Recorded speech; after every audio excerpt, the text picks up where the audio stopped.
Olá, querido, querida, que a paz do Senhor Jesus esteja contigo, com a tua casa, com a tua família. Vamos começar mais uma aula do nosso curso gratuito de teologia. Vamos estudar hoje o nível Expert, a disciplina é Escatologia 1 e hoje nós vamos estudar a aula de número 36, que é a respeito da segunda vinda de Cristo. Isso mesmo, a segunda vinda do Senhor Jesus. O versículo inicial está aqui em Mateus 24, versículos 30 e 31. O próprio Senhor Jesus falando disse assim, vamos ler aqui. Então aparecerá no céu o sinal do Filho do Homem, e todas as tribos da terra se lamentarão e verão o Filho do Homem vindo sobre as nuvens do céu com poder e grande glória.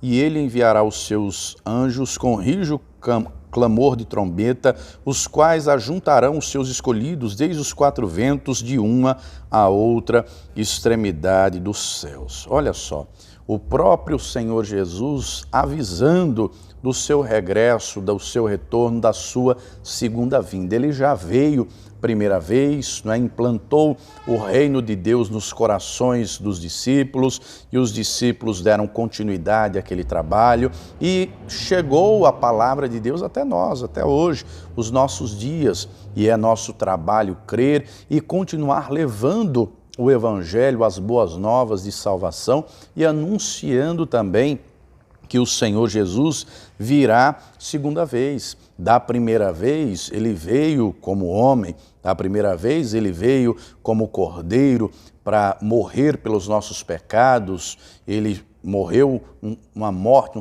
fez um sacrifício vicário, ou seja, substitutivo, morreu em nosso lugar, mas ele não permanece morto e pendurado no madeiro. Ao terceiro dia ele ressuscitou, ascendeu aos céus, e é interessante que no segundo volume escrito por Lucas, ele escreve o primeiro volume, que é o Evangelho que leva o seu nome, e o segundo volume é o livro de Atos dos Apóstolos. E o livro de Atos narra o Senhor Jesus subindo, ascendendo aos céus, e ele virá a segunda vez. E aqui o próprio Senhor Jesus diz que ele virá a segunda vez com poder e grande glória. Ele virá no seu esplendor, com a sua glória. E o texto é claro em dizer que todas as tribos da terra se lamentarão e verão, olha só, verão o Filho do Homem vindo com poder e grande glória. Então este evento, a segunda vinda de Jesus, é aguardado por todos os cristãos de todos os tempos. Todos aqueles que ouviram e estão ouvindo a mensagem do Evangelho devem ouvir que Jesus Cristo está voltando. E essa, inclusive, é uma frase que nós aqui na Paz e Vida usamos muito, não é? Jesus está voltando, volte para Ele antes, anunciamos aqui todas as mensagens, não é? Eu acredito que você assista o pastor João Ribe Palharim, as pregações, as mensagens dele, sempre em todas as mensagens, não só ele, mas todos nós, todos os pastores da Paz e Vida, fazemos o apelo para a pessoa entregar a vida ao Senhor Jesus, o receber como seu Senhor e Salvador. Fazemos um segundo apelo para que quem está afastado dos caminhos do Senhor volte para o Senhor Jesus, porque, amados, estamos na iminência do fim. Os fatos comprovam isso, como diz o ditado, contra fatos não há argumentos.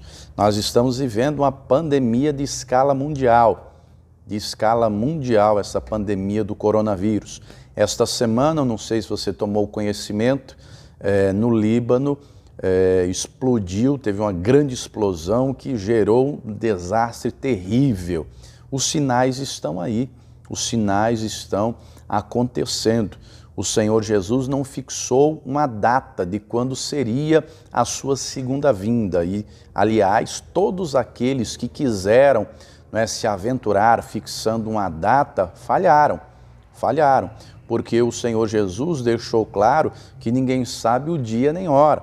Nós temos que viver todos os dias na expectativa da volta do Senhor Jesus. Por quê? Se alguém morre, Jesus já voltou para esta pessoa, não é?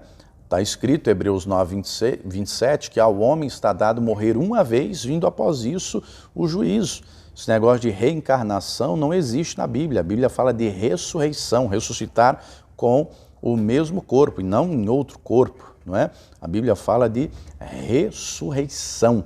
Uns ressuscitarão para a vida eterna e outros para a vergonha e desprezo eterno. Então nós temos que viver aqui todos os dias na iminência do fim, estar preparados. E é interessante que o Senhor Jesus, aqui em Mateus 24, não é? Ele fala a respeito do fim, de como seria.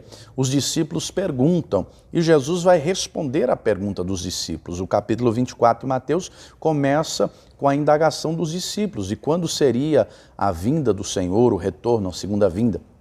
Aí o Senhor Jesus começa a dar detalhes de como seria essa segunda vinda. E esses detalhes que ele mencionou, nós já estamos vivendo.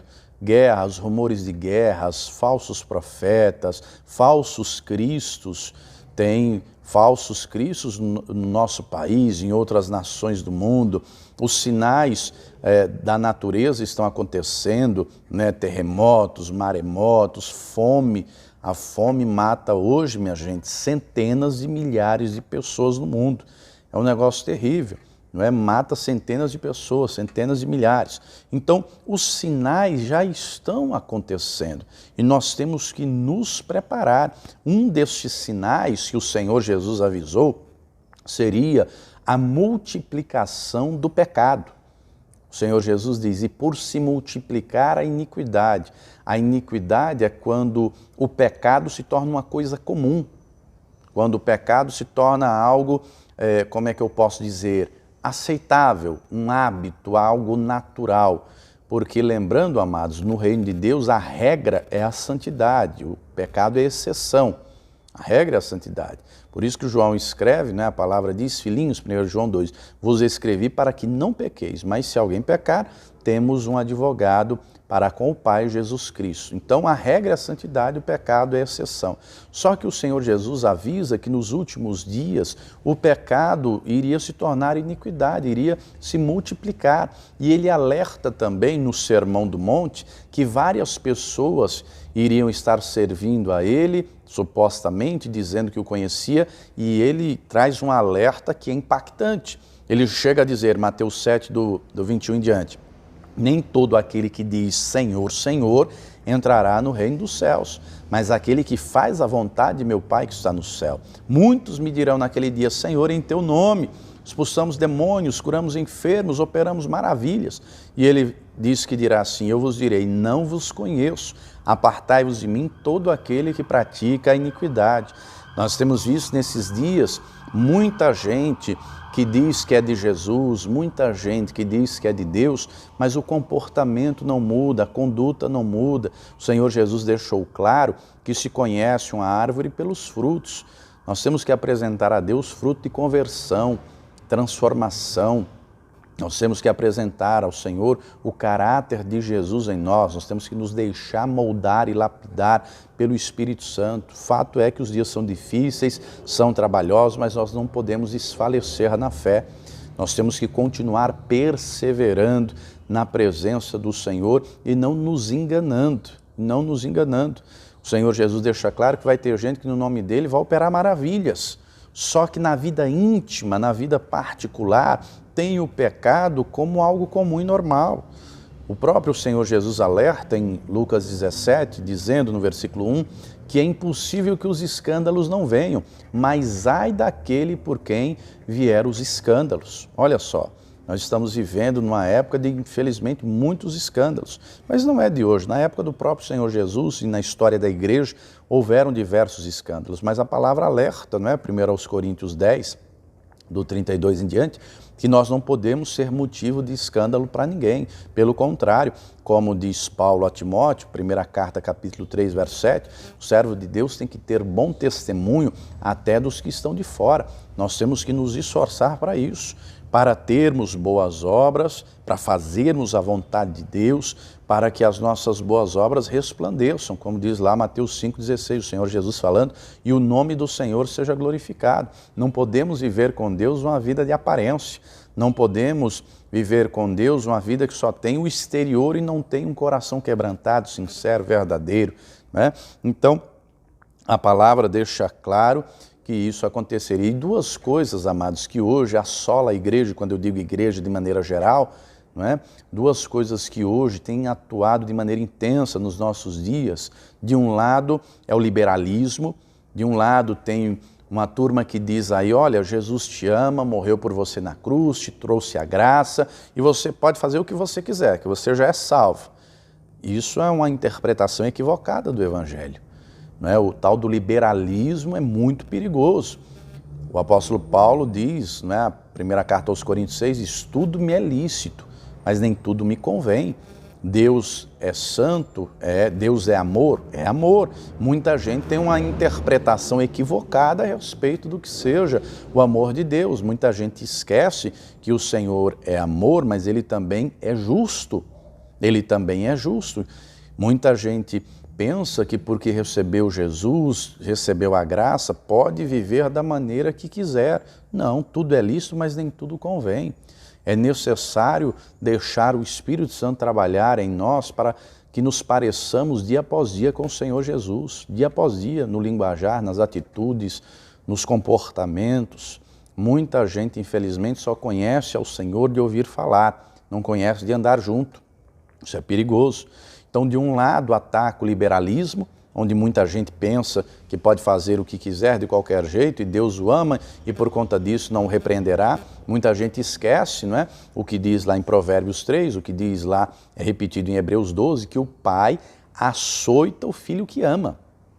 O pai corrige, não é? O pai corrige, o pai ensina, o pai instrui. E o texto de Hebreus 12 é forte. O texto diz assim, se vocês aceitam a correção, Deus os trata como filhos. Agora, se não aceitam, é tratado como bastardo. Bastardo não tem direito à herança. Bastardo, espiritualmente falando, não tem direito. O filho que aceita a correção, que é ensinado, que é instruído, este sim terá direito à herança do pai. Então, nós temos que viver como filhos e filhos obedientes, tementes, aguardando a bem-aventurada vinda do Senhor. Muito bem, essa segunda vinda é muito enfatizada, o próprio Senhor Jesus falou, os apóstolos também falaram, os escritos também falaram, não é? Todo o Novo Testamento fala. No Antigo Testamento encontramos profecias que falam da primeira vinda, outras que falam da segunda vinda do Senhor Jesus. De um lado ataca o liberalismo e do outro lado ataca o pragmatismo. O que é o pragmatismo? É aquilo que dá resultado. Então muita gente pensa, olha, o que dá resultado é o que eu quero. Muita gente, eu quero isso e acabou. É aquele tipo de gente que diz, você tem que botar Deus na parede, ou dá ou desce e tudo mais. Né? Isso aqui funciona e acabou. Amados, Deus é Deus, Ele é Senhor, Ele é soberano, Ele está no controle de todas as coisas. Nós temos que viver o que o Evangelho ensina, como o Evangelho ensina, e não como eu acho, porque Deus tem compromisso com a palavra dEle. E tem muita gente, infelizmente, se frustrando, porque alguns ensinam a palavra de maneira distorcida.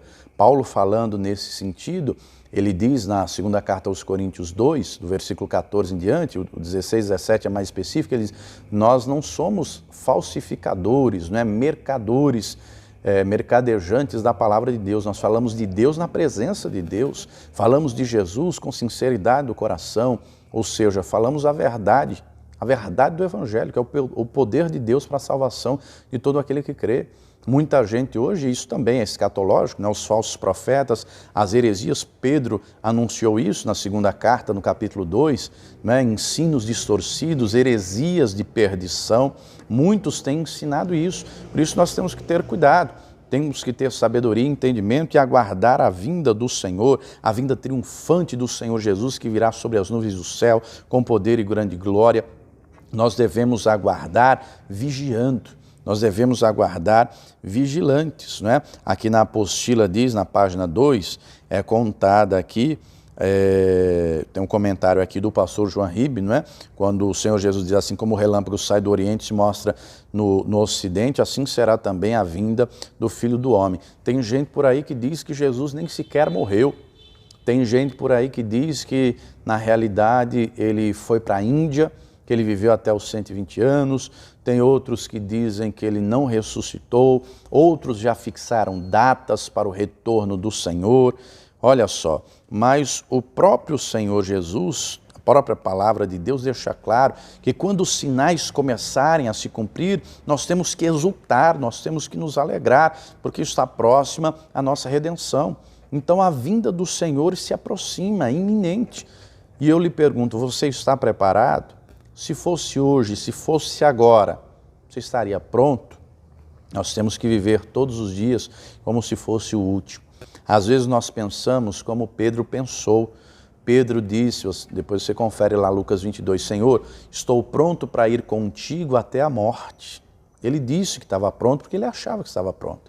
E o Senhor Jesus diz a ele, Pedro, quando tu te converteres, confirma teus irmãos. Olha só, Pedro andava com o Senhor Jesus, andou 3 anos e meio, mas ainda não era convertido, achava que estava pronto, mas ainda não estava. Então, nós temos que nos preparar. O Senhor Jesus deixa claro que o evangelho do reino seria pregado em todas as gentes, em todas as nações, então viria o fim. O evangelho hoje está sendo pregado. Os meios de comunicação, por exemplo, você me assiste aqui pelo YouTube, o YouTube é um meio de comunicação, uma ferramenta que é levada ao mundo inteiro. Ao mundo inteiro. Eu tomei conhecimento que tem alguns alunos me assistindo na Itália. Você que assiste aí da Itália ou de outro país, deixa aí o seu comentário. Você que me assiste, que é aqui do Brasil mesmo, deixa aí no comentário qual é a tua cidade, qual é o local que você está me assistindo, né? O evangelho está sendo levado, a palavra está sendo levada, está sendo ensinada, anunciada através dos pregadores, dos pastores, dos missionários, através da internet, que é um meio de comunicação em massa, da televisão, do rádio. Então, a palavra deixa claro, o próprio Senhor Jesus diz, esse evangelho do reino será levado a todas as nações, então virá o fim. Quando a última pessoa ouvir o evangelho, o tempo se cumprir, o tempo do fim, né, está já marcado. Nós não sabemos, eu não sei que dia será, quando será, mas Deus sabe. O calendário escatológico está em cumprimento. Nós temos que nos ajustar e estar preparados. Tem muita gente vivendo, infelizmente, esses dias como virgem louca. O Senhor Jesus conta em Mateus 25, né, a parábola das 10 virgens, todas eram virgens, a virgem representa a igreja, todas tinham lâmpada, lâmpada representa a palavra, né, Salmo 119, verso 105, só que só 5 tinham azeite extra. O azeite representa o Espírito Santo. As outras 5 eram loucas, eram imprudentes. E essas imprudentes ficaram do lado de fora e não tiveram segunda oportunidade. A porta se fechou. A oportunidade é única, meu irmão. Nós temos que estar preparados para entrarmos com o Senhor, com o noivo para as bodas.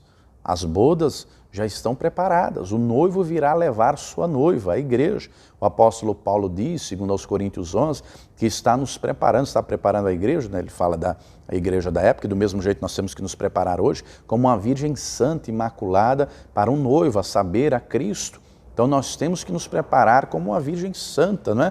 Como o povo santo de Deus, como Paulo disse a Tito no capítulo 2, Deus tem um povo seu zeloso, especial de boas obras. Nós temos que ser este povo zeloso de boas obras. O Senhor Jesus diz, mas daquele dia, Marcos 13, 32, 33, mas daquele dia e hora ninguém sabe, nem os anjos que estão no céu, não o Filho, senão o Pai.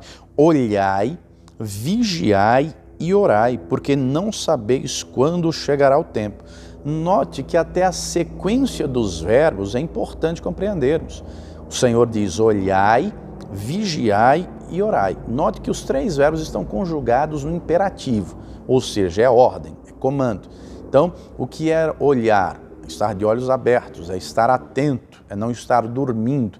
A Escritura fala muito sobre essa questão do sono, né? do sono espiritual. Depois você confere lá em Atos 20, o Eutico, certa feita, Paulo pregando o Evangelho, o Eutico dormiu e morreu. No texto que fala, depois Paulo foi lá, né?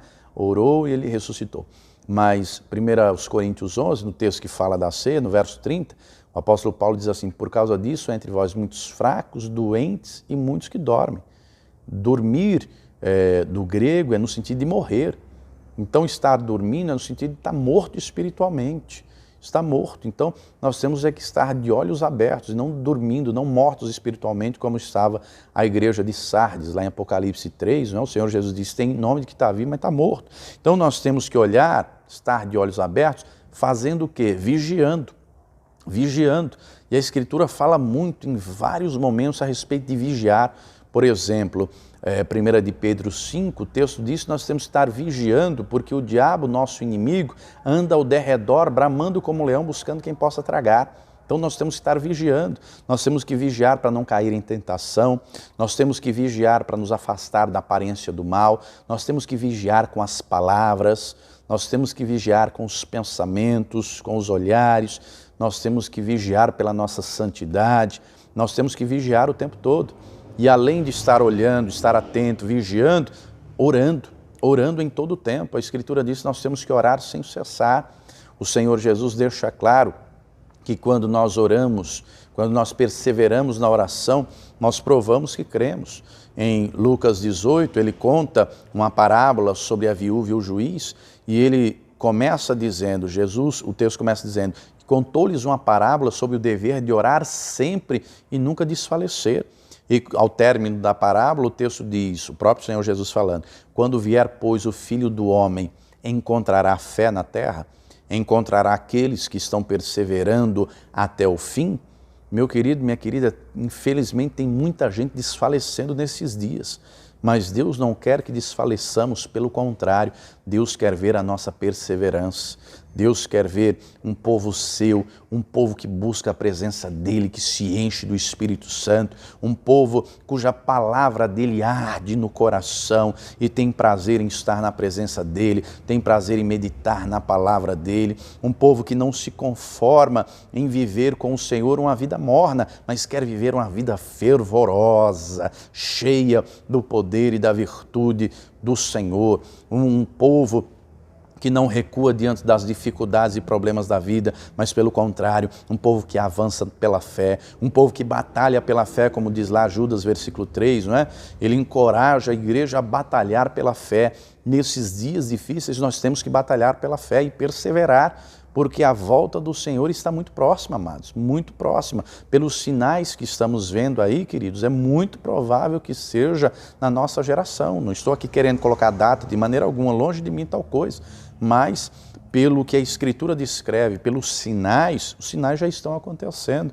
Nós temos que nos preparar todos os dias. E é interessante que, falando nesse sentido, o Senhor Jesus contou a parábola, né? A parábola a respeito dos servos vigilantes, daqueles que estão com as candeias acesas. A candeia, né, representa a palavra, estar iluminado pela palavra de Deus. Diz assim no final da página 2 da apostila: e estejam cingidos os vossos lombos e acesas as vossas candeias, e sede semelhantes a homens que esperam o seu Senhor quando houver de voltar das bodas, para que quando vier bater, logo possam abrir-lhes. Bem-aventurados aqueles servos os quais o Senhor, quando vier, achar vigiando. Em verdade vos digo que se cingirá e os fará reclinar-se à mesa, e chegando-se os servirá. Olha que privilégio, você consegue imaginar isso?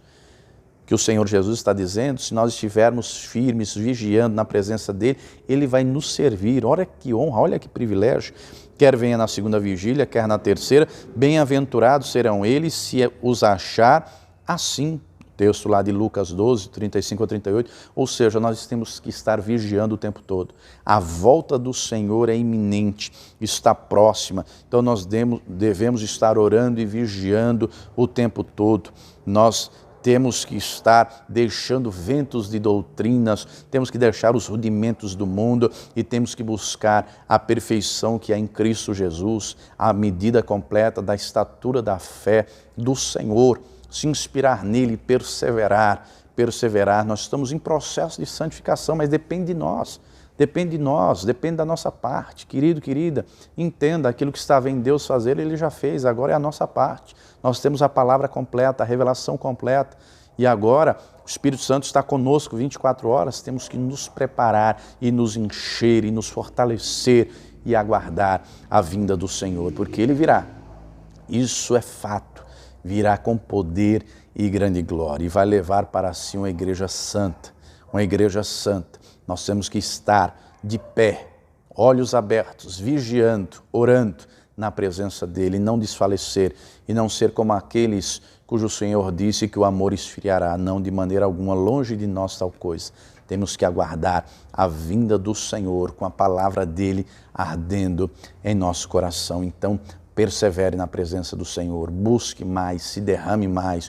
Está escrito em Isaías 55, buscai ao Senhor enquanto se pode achar, invocai-o enquanto está perto. E o tempo de buscar é agora, é hoje, é hoje. Tem gente que fica postergando, tem gente que diz, não, depois eu vou, depois eu busco, depois eu oro, depois eu faço. Querido, o tempo é agora. Não seja como aquele rico do texto que Jesus conta, aquela história lá em Lucas 19, aquele rico que no inferno disse, olha, pede para o Lázaro ressuscitar, pai Abraão, ressuscita o Lázaro, manda ele anunciar lá aos meus irmãos. Aí Abraão diz, eles têm Moisés e a lei, ou seja, e os profetas, têm a palavra e quem anuncia a palavra. Se não crerem, como crerão que alguém ressuscitou dos mortos? Então, o tempo é hoje, o tempo é agora. Você tem que tomar esta decisão de buscar ao Senhor de todo o coração, de se preparar dia após dia, de ter em mente, como o apóstolo Paulo diz, né? O viver para mim é Cristo, o morrer é lucro. Em nada tenho minha vida por preciosa. O próprio Senhor Jesus vai dizer, quem quiser salvar a sua vida, perdê-la-á, mas quem perder por amor de mim, achá-la-á. Então nós temos que estar perseverantes na presença do Senhor. Amém? Essa aula nós vamos ficando por aqui. Nas próximas aulas nós vamos continuar a respeito dos eventos escatológicos, mas antes de terminar eu quero te fazer um convite para que você se torne um pregador do telhado, para que você contribua com essa obra. Os pregadores do telhado são aqueles que contribuem para a mensagem do Evangelho ser levada. E você também é convidado para isso. Esse curso de teologia é mantido também pelos pregadores do telhado. Está aparecendo aqui embaixo o número das contas aqui da Paz e Vida. Você pode fazer o teu depósito, a tua transferência aqui no Banco Bradesco, no Banco Itaú, no Banco Santander. Você tem aqui o número do CNPJ para fazer a sua transferência e envie depois que você fizer o teu depósito, a tua transferência, envie para mim o teu recibo de transferência, o teu comprovante, que eu vou te enviar os e-books do pastor João Ribe Palharim que vão edificar a tua fé. Envia aí o teu recibo, a tua transferência, eu tenho certeza que Deus vai abençoar a tua vida poderosamente. Então, contribua com essa obra, seja um pregador do telhado. Deus te abençoe e viva o Senhor Jesus.